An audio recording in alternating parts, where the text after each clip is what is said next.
السلام علیکم ورحمۃ اللہ وبرکاتہ نحمده ونصلي ونسلم على حبیبه الکریم اما بعد فاعوذ باللہ من الشیطان الرجیم بسم اللہ الرحمن الرحیم قل ان کنتم تحبون اللہ فاتبعونی یحببکم اللہ صدق اللہ مولانا العظیم۔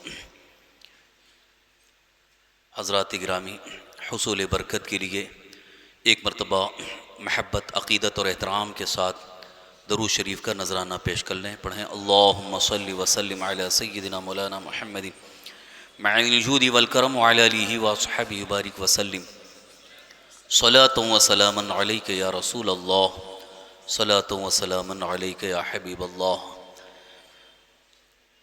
حضرات، اللہ رب العزت کے فضل و کرم سے ہم صاحب ایمان ہیں، اہل ایمان ہیں، مومن ہیں، مسلمان ہیں۔ تو ایک مسلمان ہونے کی حیثیت سے اللہ تعالیٰ کے حکم پر عمل کرتے ہوئے ہماری ایک بہت بڑی ذمہ داری اور ہمارے اوپر ایک لازمی امر یہ ہے کہ اللہ کے رسول حضور رحمت عالم صلی اللہ تعالی علیہ وسلم کی سنتوں پر اور حضور صلی اللہ علیہ وسلم کے بتائے ہوئے طریقے پر عمل کرنے کی بھرپور کوشش کرنا چاہیے۔ سنت رسول اللہ صلی اللہ تعالی وسلم پر عمل کرنا یہ ہمارے دنیا اور آخرت ہر اعتبار سے کامیابی کی دلیل ہے اور اللہ تعالیٰ کی بارگاہ سے بے پناہ اجر و ثواب پانے کا ذریعہ بھی ہے۔ انسان اپنی اپنی زندگی گزارنے کے لیے آزاد ہے، کیونکہ دنیا میں جو بھی انسان آتے ہیں، آنکھ کھولتے ہیں، شعور حاصل ہوتا ہے، سمجھ آتی ہے، تو عام انسانوں کو دیکھتے ہیں کہ سب آزاد زندگی گزار رہے ہیں۔ رہن سہن، طور طریقہ سب کا اپنا اپنا الگ انداز ہے۔ ہر انسان اپنی پسند کے مطابق زندگی گزارنے کی کوشش کرتا ہے۔ تو کچھ چیزیں ایسی ہیں کہ جس میں اپنی پسند کے مطابق زندگی گزارنے کی اجازت دی گئی، لیکن اللہ تعالیٰ کا فرمان یہ ہے کہ اگر تم اللہ کے محبوب بننا چاہتے ہو، اللہ کی بارگاہ میں مقبولیت حاصل کرنا چاہتے ہو، رب تبارک تعالیٰ کی رضا اور خوشنودی حاصل کرنا چاہتے ہو، تو اللہ کے حبیب حضور رحمت عالم صلی اللہ علیہ وسلم کی اتباع کرو، پیروی کرو، حضور سرور کائنات صلی اللہ تعالی وسلم کی سنتوں پر عمل کرو، تو یہی اللہ کی بارگاہ میں محبوب ہونے، مقبول ہونے کا سب سے بہتر ذریعہ ہے۔ آپ نے دیکھا، آپ نے پڑھا، آپ نے سنا کہ رسول اکرم صلی اللہ تعالی وسلم کے صحابہ، جن کو ہم صحابی رسول کہتے ہیں، کتنے عظیم درجے پر فائز ہوئے۔ ان کا سب سے بہترین عمل کیا تھا؟ ان کا سب سے بہترین عمل یہ تھا کہ وہ رسول اکرم صلی اللہ علیہ وسلم کی ہر سنت پر عمل کرتے تھے۔ رسول کریم صلی اللہ تعالی وسلم کی سنتوں پر عمل کرنا ہی انہوں نے اپنی زندگی کا ایک مشن بنا لیا تھا۔ ان کا مطمع نظر اور ان کا ٹارگٹ، ان کی ساری کوشش یہ ہوتی تھی کہ رسول پاک صلی اللہ علیہ وسلم نے کس چیز کا ہمیں حکم فرمایا ہے، کیا حضور کا طریقہ ہے، اسی کو اپناتے تھے۔ دنیا والے چاہے ہنسیں، مذاق اڑائیں، چاہے کچھ بھی کہیں، لیکن وہ سنت رسول اللہ کو چھوڑتے نہیں تھے۔ تو اسی لیے آج کی اس محفل میں میں خاص طور پر یہی عرض کرنا چاہوں گا کہ اللہ کے حبیب سرکار دو عالم صلی اللہ علیہ وسلم کی تمام سنتوں پر عمل کرنے کی ہمیں کوشش کرنی چاہیے۔ ویسے بھی ایک مومن مسلمان ہونے کی حیثیت سے ہمارے اوپر لازم بھی ہے، ضروری ہے۔ جیسا کہ ابھی میں نے قرآن کریم کی آیت آپ کے سامنے پیش کی، اللہ کا فرمان ہے قل ان کنتم تحبون اللہ فاتبعونی یحببکم اللہ۔ اے میرے رسول، آپ فرما دیجئے کہ اگر تم اللہ کے محبوب بننا چاہتے ہو، یعنی تم یہ چاہتے ہو کہ اللہ ہمیں پسند فرمائے، تو تم میری اتباع کرو، اتباع رسول کرو، اور اللہ تعالیٰ تمہیں اپنا محبوب بنا لے گا۔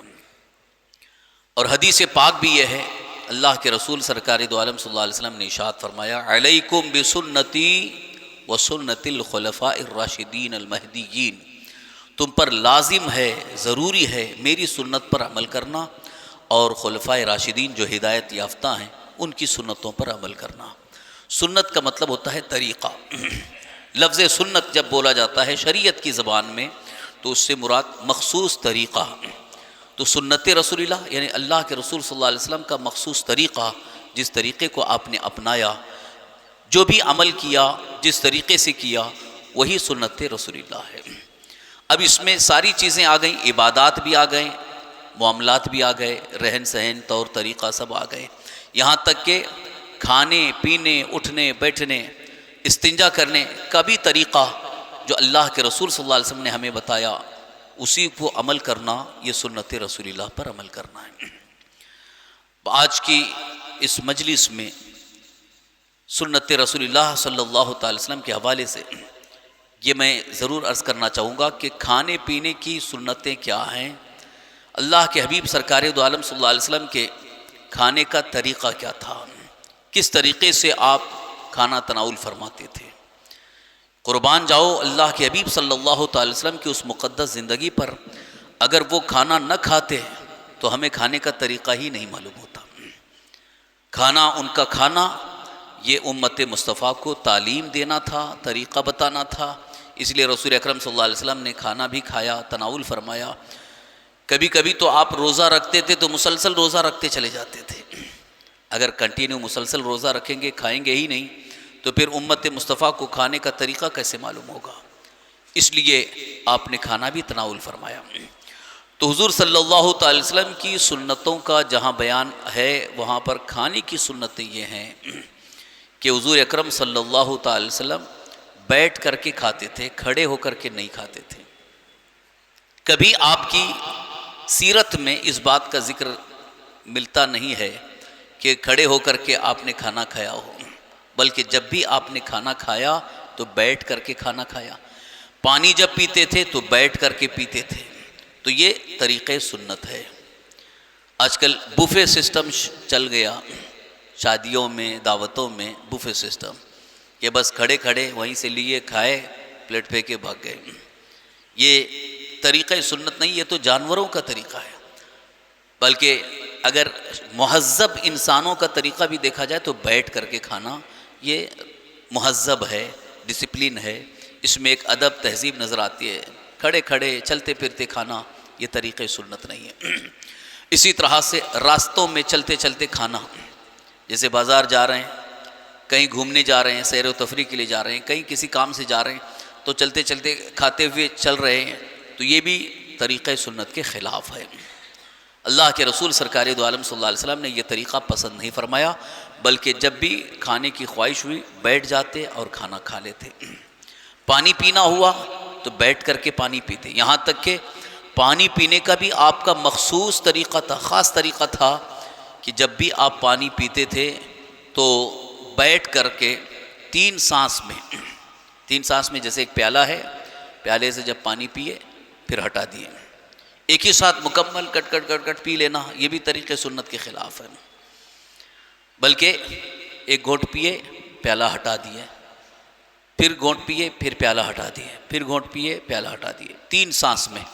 یہ تین سانس کا جو ذکر ملتا ہے حدیث پاک میں، سنت رسول اللہ میں، اس کی ایک بڑی وجہ یہ ہے کہ ایک ساتھ پینے سے دل پر جو ہے ایک طرح کا بوجھ محسوس ہوتا ہے، اور یہ دل کی کیفیت کے بدلنے کا سبب بن سکتا ہے. یہاں تک کہ ابھی نئی ریسرچ یہ ہے کہ اس طرح سے پینے کی وجہ سے ہارٹ اٹیک آ سکتا ہے. یہ جدید تحقیق ہے، ریسرچ ہے ڈاکٹروں کی کہ پانی پیو تو بالکل آہستہ آہستہ پیو تاکہ دل پر کسی طرح سے بار بوجھ اور اس پر گرانی محسوس نہ ہو. حکیم تو یہ کہتے ہیں کہ بالکل ایسے پانی پیو کہ جیسے کسی چیز کو چوس کر کے پیتے ہیں، بالکل آہستہ آہستہ. تو یہ طریقہ سنت بھی ہے اور اپنے ہیلتھ کے لیے، اپنے جسم کے لیے فائدہ مند بھی ہے. ایک ساتھ پورا جلدی جلدی پی لینا یہ نقصان دہ بھی ہے اور طریقہ سنت کے خلاف بھی ہے. تو وہ طریقہ کیوں اپنائیں کہ جس کی وجہ سے ہمیں بھی تکلیف ہو، ہماری جسم کو نقصان پہنچائے. لہٰذا وہ طریقہ اپناؤ جس سے جسم کو، صحت کو فائدہ پہنچے، تو وہ طریقہ سنت ہے. بیٹھ کر کے پینے کی بھی ابھی نئی تحقیقی آئی ہے. ابھی حال میں انگلینڈ میں وہاں کے اسکولز میں، کالجز میں وہاں لازم کر دیا گیا بچوں کو اسکولس کے اندر جو بچے پڑھتے ہیں ان کے لیے وہاں کمپلسری کر دیا گیا کہ بیٹھ کر کے پانی پینا۔ ابھی ایک صاحب جو انگلینڈ سے آئے انہوں نے بتایا کہ وہاں اسکولوں میں یہ طریقہ رائج کر دیا گیا ہے، وہاں انہوں نے کمپلسری کر دیا ہے بچوں کو۔ اس کی وجہ کیا ہے؟ تو بولے وہاں ڈاکٹروں نے یہ ریسرچ کیا کہ زیادہ تر جو اٹیک آ رہے ہیں اس کی وجہ یہ کھڑے ہو کر کے پانی پینے کی وجہ سے۔ تو اس لیے اسکولس میں وہاں کے ٹیچرز نے، وہاں کے اسکول کے ذمہ داروں نے بچوں کے لیے لازم کر دیا کہ بیٹھ کر کے پانی پینا۔ ہم نے کہا یہ تو طریقہ سنت مصطفیٰ ہے، اللہ کے رسول صلی اللہ علیہ وسلم کی سنت پاک ہے۔ آج دنیا کو پتہ چل رہا ہے کہ اس کے نقصانات کیا ہیں، مگر آج سے 1500 سال پہلے ہمارے آقا سرکار دو عالم صلی اللہ علیہ وسلم نے جو طریقہ بتا دیا وہ ہر دور میں، ہر زمانے میں، ہر انسان کے لیے فائدہ مند ہے۔ اور مسلمان تو سنت رسول اللہ پر عمل کرنے کی نیت سے کر لیتا ہے، باقی فائدہ تو اللہ تعالیٰ عطا فرماتا ہے۔ صحت کا فائدہ، طبیعت کا فائدہ، تندرستی، یہ ساری چیزیں تو اللہ تعالیٰ عطا فرماتا ہے، لیکن ہماری نیت تو یہی ہوتی ہے کہ ہم اللہ کے رسول صلی اللہ علیہ وسلم کی سنتوں پر عمل کریں۔ اب اگر کہیں کسی مجبوری کی وجہ سے، جیسے کوئی ایسی مجبوری ہے کہ وہاں بیٹھ نہیں سکتے، یا پیروں میں تکلیف ہے، گھٹنوں میں ایسی شدید تکلیف ہے کہ آدمی بیٹھ نہیں سکتا ہے، تو عذر کی وجہ سے اگر کھڑے ہو کر کے پی لیا یا کھا لیا تو کوئی حرج نہیں، کوئی گناہ نہیں، یہ گناہ کا سبب بھی نہیں ہے۔ لیکن بلا عذر کھڑے ہو کر کے کھا لینا، بلا عذر کھڑے ہو کر کے پانی پی لینا، یہ طریقہ سنت کے خلاف ہے، لہذا جان بوجھ کر کے ایسا نہ کرے۔ طریقہ سنت کے خلاف عمل کرنا بھی گناہ ہے، لیکن کوشش یہ ہو کہ ہر کام، ہر عمل سنت مصطفیٰ کے مطابق ہو۔ تو یہ ہے کھانے پینے کا طریقہ کہ بیٹھ کر کے کھایا جائے، بیٹھ کر کے پانی پیا جائے، اور پانی پینے میں بھی ایک ساتھ نہ پیا جائے بلکہ 3 سانس میں الگ الگ۔ لیکن ایک خاص طور پر ایک جو اسی طریقے سنت میں خاص تاکید ہے کہ جیسے پیالے سے یا گلاس سے جب آپ پانی پی رہے ہیں یا دودھ یا چائے کوئی بھی چیز پی رہے ہیں، تو جب سانس، کیونکہ پیتے وقت سانس روکتے ہیں اور پھر سانس چھوڑتے ہیں، تو یہ جو سانس چھوڑنا ہے یہ اس پیالے میں نہیں جانا چاہیے، چاہے پانی ہو، چائے ہو، دودھ ہو، کوئی بھی آپ یا شربت پی رہے، تو پیتے وقت جو سانس چھوڑتے ہیں نا وہ اس پیالے کے اندر، یعنی اس پانی میں، شربت میں، چائے میں نہیں آنا چاہیے، اس پیالے کو ہٹا لینا چاہیے۔ یہ 3 سانس میں پینے کی جو تاکید ہے اس کا اصل ریزن یہی ہے کہ انسان جب گھٹ گھٹ پینے لگتا ہے تو سانس بھی چھوڑتا ہے، اور جو سانس چھوڑتا ہے، باہر نکالتا ہے، اس کی وجہ سے اس کے جراثیم آتے ہیں اور وہ جراثیم اس پانی میں مل جاتے ہیں، اور پھر وہی پانی پیتا ہے تو اس کی وجہ سے بہت ساری بیماریاں لگ سکتی ہیں۔ اب جدید تحقیق یہ کہتی ہے، ریسرچ یہ کہتی ہے کہ آدمی جو سانس چھوڑتا ہے، باہر نکالتا ہے، یہ کاربن ڈائی آکسائڈ ہے، اور اس میں جراثیم ہوتے ہیں۔ اسی لیے ان جراثیم سے بچنے کے لیے بہتر طریقہ یہ ہے کہ پیالے کو ہٹا دیا جائے، تاکہ وہ سانس چھوڑنے کی وجہ سے جو جراثیم ہے اس میں، اس پانی میں یا شربت میں یا چائے میں شامل نہ ہوں، ورنہ اس کے نقصانات زیادہ ہو سکتے ہیں۔ جو لوگ ویسے ہی پینے کے عادی ہیں، اس لیے وہ اکثر بیمار رہتے ہیں۔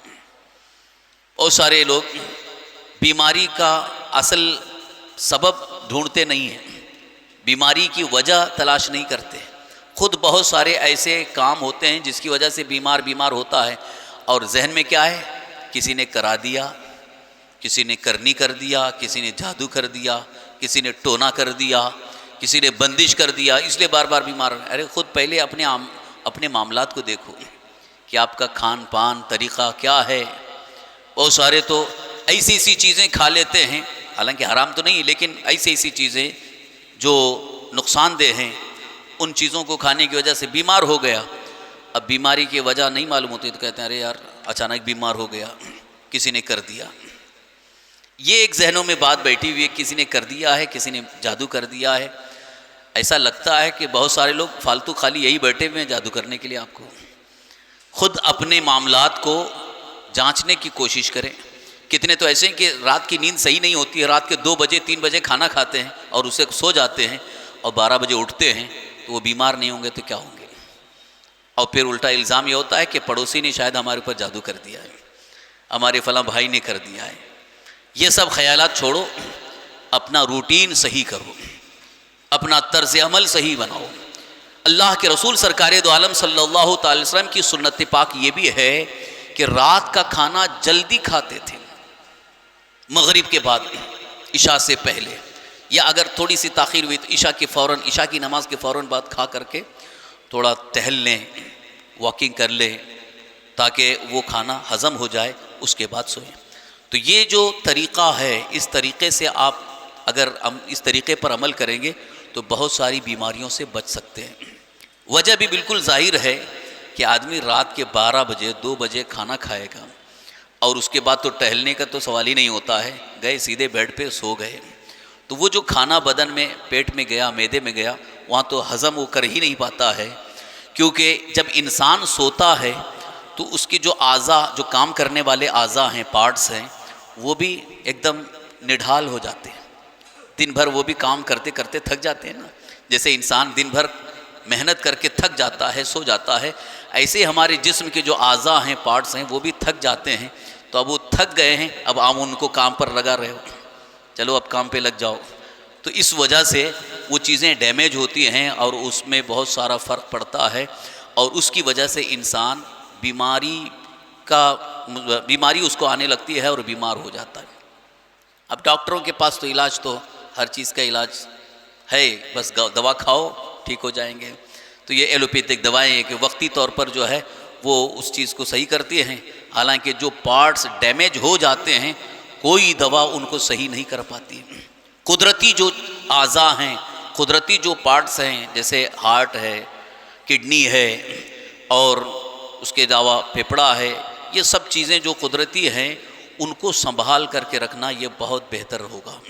اگر ان کو ڈیمیج کر دیا آپ نے، لاکھ دوائیں کھاتے رہو لیکن وہ زندگی بھر اسی طرح سے رہتے ہیں اور پھر بیمار ہوتے رہیں گے۔ تو میں یہ عرض کرنا چاہتا ہوں کہ حضور صلی اللہ تعالی وسلم کی سنتوں پر عمل کرنا ہم شروع کر دیں تو میں یقین کے ساتھ کہوں گا بہت ساری بیماریوں سے ہم محفوظ ہو سکتے ہیں، بہت ساری بیماریوں سے۔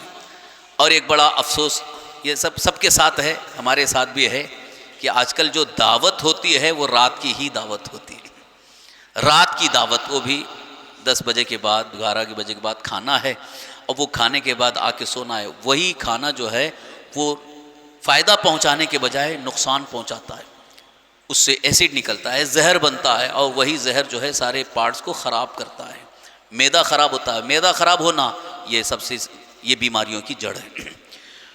تو یاد رکھیے کہ ہمارا جو روٹین ہے، ہمارے کھانے پینے سونے کا جو طریقہ ہے وہ طریقہ سنت کے خلاف ہے، تو اس کی وجہ سے بھی بہت ساری بیماریاں گھر کر جاتی ہیں، پھر ہم دوا کھاتے کھاتے تھک جاتے ہیں، اس کی وجہ سے پریشان رہتے ہیں۔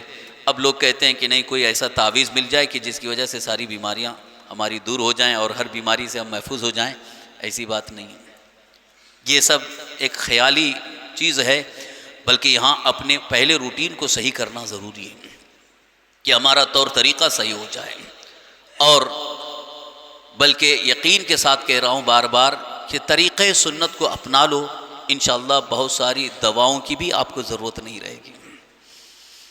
اللہ کے رسول سرکار دو عالم صلی اللہ علیہ وسلم کے زمانے پاک میں، مدینہ طیبہ میں، ایک حکیم جو حکمت سے علاج کرنے والے، وہ آئے، انہوں نے اپنی ڈسپنسری کھولی، یعنی شفا خانہ، دوا خانہ، وہ بیٹھے رہے لیکن کوئی مریض ان کے پاس نہیں آ رہا ہے۔ بھائی ڈاکٹر کی آمدنی کہاں سے ہوگی؟ جب پیشنٹ آئیں گے تو ڈاکٹر کی آمدنی ہوگی، جب پیشنٹ ہی نہیں ہے تو ڈاکٹر بیٹھے بیٹھے کیا کریں گے؟ وہاں مدینہ طیبہ میں کوئی مریض نہیں آ رہا ہے، کوئی بیمار نہیں آ رہا ہے، بیچارے وہ حکیم پریشان ہو گئے کہ میں اپنی حکمت کا علم لے کے بیٹھا ہوں، کوئی بیمار کوئی مریض نہیں آ رہا ہے۔ تو تحقیق کیا تو ان کو پتہ چلا کہ یہاں تو سارے کے سارے یہ سنت رسول اللہ پر عمل کر رہے ہیں، بیمار ہی نہیں ہوتے، شاید باید کبھی کوئی بیمار ہو گیا، ورنہ عام طور پر بیمار ہی نہیں ہوتے۔ آج بھی آپ دیکھ لیجئے، ابھی چند سالوں پہلے ایسی بیماریاں نہیں تھیں، اتنی بیماریاں نہیں تھیں جو آج ہیں۔ آج تو اتنی بیماریاں، بلکہ اتنے ڈاکٹر بھی نہیں تھے جتنے آج ہیں۔ گلی کوچے میں 10 قدم پہ ڈاکٹر مل جائیں گے، کیونکہ اتنے بیمار ہو رہے ہیں، اور ہر جگہ لائن لگی ہوئی ہے، ہر جگہ بھیڑ لگی ہوئی ہے ڈاکٹروں کے پاس۔ کچھ لوگ تو بس معمولی تھوڑا سا سردی بخار ہو، ڈاکٹر کے پاس جانا ہے، دوا لینا ہے. یہ دوائی لینے کی ایک سپیڈ چلی ہوئی ہے اور ٹرینڈ چل گیا ہے کہ بس ہم کو ڈاکٹر سے دوا لینا ہے، دوا لینا ہے. کوشش یہ کرو کہ اپنا روٹین صحیح ہو اور خاص طور پر سنت رسول اللہ پر عمل کی نیت سے حضور صلی اللہ علیہ وسلم کی ساری سنتوں پر عمل کرو اور کھانے پینے میں محتاط رہیں، احتیاط کریں. انشاءاللہ العزیز بہت ساری بیماریوں سے ہم محفوظ رہیں گے، کیونکہ طریقے سنت پر عمل کرنا یہ اللہ کی رضا کا سبب ہے، اور اللہ تعالیٰ جس سے راضی ہو جائے اسے شفا بھی عطا فرماتا ہے، اسے اپنی رحمتوں سے نوازتا ہے. تو کوشش کرنا ہے کھانے پینے میں اور اٹھنے بیٹھنے وغیرہ کے طریقے میں سنت مصطفیٰ پر عمل کریں. اللہ تعالیٰ ہم سب کو اس پر عمل کی توفیق عطا فرمائے. نماز کے متعلق ایک مسئلہ یہ سماعت فرما لیں کہ نماز کا تعلق طہارت سے بھی ہے، یعنی طہارت جو ہے وہ نماز کے لیے ایک شرط ہے. تو اگر طہارت نہیں ہے تو نماز نہیں ہوگی. طہارت کا مطلب پاکی، بدن بھی پاک ہو، یعنی جسم بھی پاک ہو، جسم اور بدن بھی پاک ہو، کپڑے بھی پاک ہوں، جگہ بھی پاک ہو. تو اگر ہمارے بدن پر یا کپڑے پر کوئی ناپاکی لگی ہے، گندگی لگی ہے، جس کو شریعت مطہرہ میں نجاست کہتے ہیں، نجاست غلیظہ یا خفیفہ، کیونکہ نجاست کی دو قسمیں ہوتی ہیں، غلیظہ، خفیفہ، اس کے احکام الگ الگ ہیں. لہٰذا اگر نجاست غلیظہ کپڑے پر لگی ہوئی ہے اور ویسے ہی ہم نے نماز پڑھ لیا، کپڑے پر نجاست لگی ہے جس کو شریعت میں نجاست غلیظہ کہا جاتا ہے، وہ اگر کپڑے پہ لگی ہے اور ہم کو پتہ ہی نہیں جان بوجھ کر کے تو کوئی پڑھے گا نہیں، اگر پتہ چل جائے تو فوراً دھل لیں گے، دھل کر کے نماز پڑھیں گے. لیکن پتہ نہیں تھا، نماز پڑھ لیے اور نماز پڑھنے کے بعد تب ہم نے دیکھا کہ تو نجاست لگی، تو اب کیا حکم ہے؟ تو نماز کا دہرانا ہوگا، کیونکہ نجاست غلیظہ.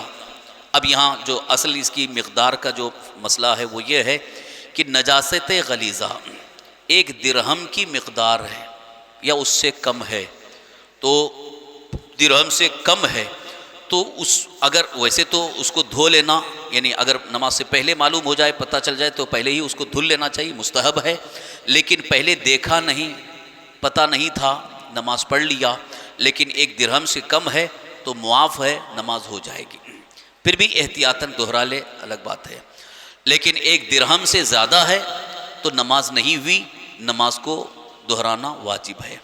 اب 1 درہم کیا ہے؟ درہم کی مقدار، اس کی مقدار یہ ہے کہ جیسے یہ ہتھیلی ہے، ہتھیلی میں جب پانی ڈالا جائے تو جتنے حصے پہ رکتا ہے پانی، وہ درہم کی مقدار ہے. پہلے کا جو 1 روپے کا جو سکہ ہوتا تھا، ابھی آج کل اب نیا جو ہے اور چھوٹا ہو گیا ہے، 1 روپے کا جو سکہ ہوتا ہے جیسے یہ ہتھیلی میں رکھا جائے تو یہ اتنی مقدار جو ہے وہ 1 درہم کی مقدار ہے. اس سے کم ہے تو وہ نجاست غلیظہ کے ساتھ نماز پڑھ لیا ہے تو معاف ہے، یعنی نماز ہو گئی. لیکن اگر درہم سے زائد ہے تو اس صورت میں اگر نماز پڑھ لیا تو نماز نہیں ہوئی، نماز کو دہرانا واجب ہے، واجب الاعادہ ہے. اب یہاں جسم پر ہو یا کپڑے پر ہو، دونوں کا حکم یہی ہے کہ جسم پر لگی ہو یا کپڑے پر لگی ہو، نجاست کو دور کرنا ہے. یہ تو خارجی نجاست کا مسئلہ ہو گیا.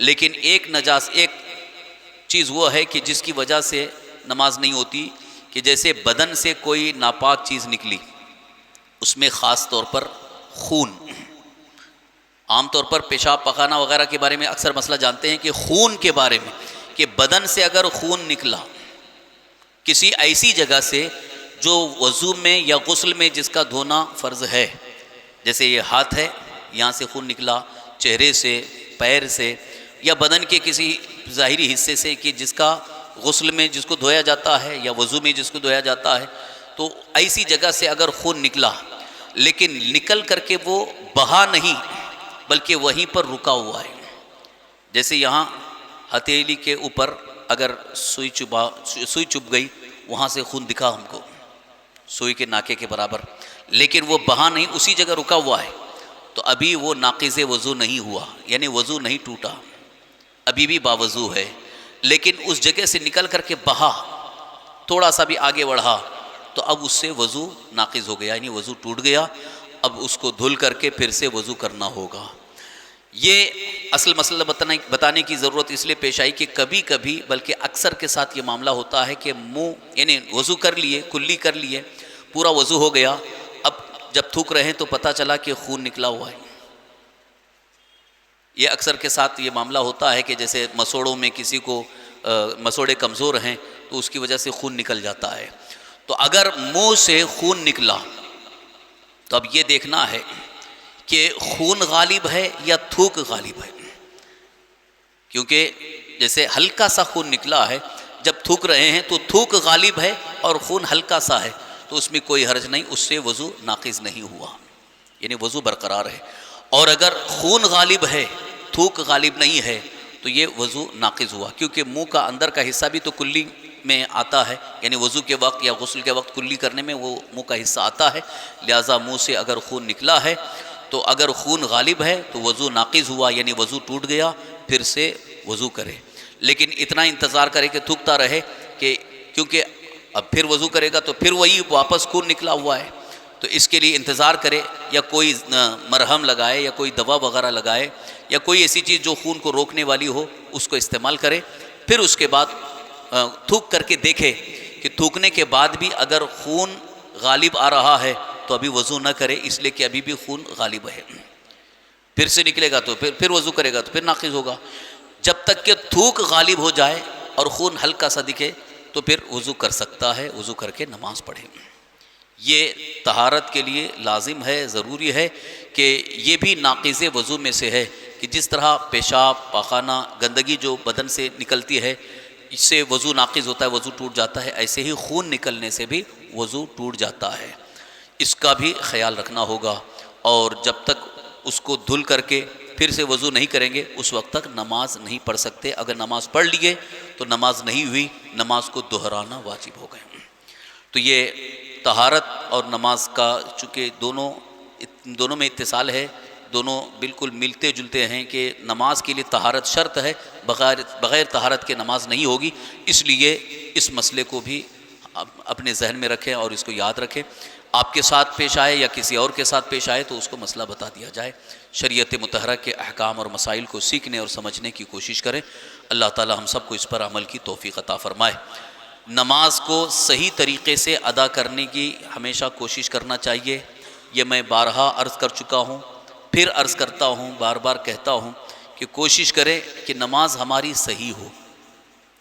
جو یہ ذہن میں بات بیٹھی ہوئی، ارے کیسے بھی پڑھ لو اللہ قبول کرنے والا ہے، کیسے بھی پڑھ لو اللہ قبول کرنے والا، یہ شیطانی وسوسہ ہے، یعنی کوئی نماز صحیح کرنا نہیں چاہ رہے ہیں اور اسی طریقے سے ہم رہنا چاہ رہے ہیں، حالانکہ اللہ تعالیٰ کا بھی فرمان ہے فَاسْأَلُوا أَهْلَ الذِّكْرِ إِن كُنتُمْ لَا تَعْلَمُونَ، تم علم والوں سے پوچھو اگر تم نہیں جانتے ہو۔ مسئلہ معلوم نہیں ہے، مسائل معلوم نہیں ہیں تو آپ کی ذمہ داری ہے کہ مسئلہ پوچھیں، پوچھ کر کے اس کا علم حاصل کر لیں تاکہ عبادت صحیح ہو جائے، نماز صحیح ہو جائے، دیگر عبادتوں کو بھی صحیح طریقے سے ادا کرنے کی کوشش کرنا ہے۔ اللہ تعالی ہم سب کو شریعت مطہرہ کے تمام احکام و مسائل پر عمل کی توفیق عطا فرمائے۔ یا الہ العالمین، یا ارحم الراحمین، یا اللہ یا رحمان الرحیم، اپنے حبیب صلی اللہ تعالی وسلم کے صدقے طفیل ہم سب کی مغفرت فرما۔ یا اللہ ہمارے صغیرہ کبیرہ تمام گناہوں کو معاف فرما۔ یا اللہ ہمیں ہر گناہ، ہر برائی سے، ہر خطا سے محفوظ فرما۔ یا الہ العالمین یا رحم الراحمین، ہماری تمام پریشانیوں کو دور فرما، تمام مشکلات آسان فرما، تمام مصیبتوں کو دور فرما۔ یا اللہ ہم میں جو بھی بیمار ہیں انہیں شفاء کاملہ عاجلہ نصیب فرما، صحت و عافیت و تندرستی عطا فرما۔ یا اللہ ہمیں ہر بیماری سے نجات عطا فرما، ہر بیماری سے محفوظ فرما، زمینی آسمانی ہر قسم کی آفت و بلا سے ہم سب کی حفاظت فرما، دشمنوں کے شر سے، حاسدین کے حسد سے ہم سب کی حفاظت فرما۔ یا اللہ یا رحمان الرحیم ہماری روزی میں، روزگار میں، عمر میں خیر و برکت عطا فرما، رزق حلال میں وسعت اور خیر و برکت عطا فرما۔ یا اللہ ہمیں مخلوق کی محتاجی سے بچا، ذلت و رسوائی، تنگ دستی سے بچا۔ یا اللہ یا رحمان الرحیم ہمیں قرض کے بوجھ سے نجات عطا فرما، قرض کی ادائیگی کے لیے اسباب پیدا فرما دے۔ یا الہ العالمین یا رحم الراحمین ہمیں دنیا اور آخرت کی خیر اور بھلائی عطا فرما۔ یا اللہ ہمیں آخری دم تک ایمان پر زندہ رکھ، ایمان ہی پر خاتمہ نصیب فرما۔ اللہم ربنا آتنا فی الدنیا حسنۃ وفی الآخرۃ حسنۃ وقنا عذاب النار۔ اللہم ربنا تقبل منا انک انت السمیع العلیم وتب علينا إنك أنت التواب الرحيم. قال الله تبارك وتعالى في شان حبيبه الكريم إن الله وملائكته يصلون على النبي يا أيها الذين آمنوا صلوا عليه وسلموا تسليما. اللهم صل وسلم على سيدنا مولانا محمد معين الجود والكرم وعلى آله وصحبه بارك وسلم صلاة وسلاما عليك يا رسول الله صلى الله تعالى عليه وسلم. سبحان ربك رب العزة عما يصفون وسلام على المرسلين والحمد لله رب العالمين. صلاة و سلام کے لئے کھڑے.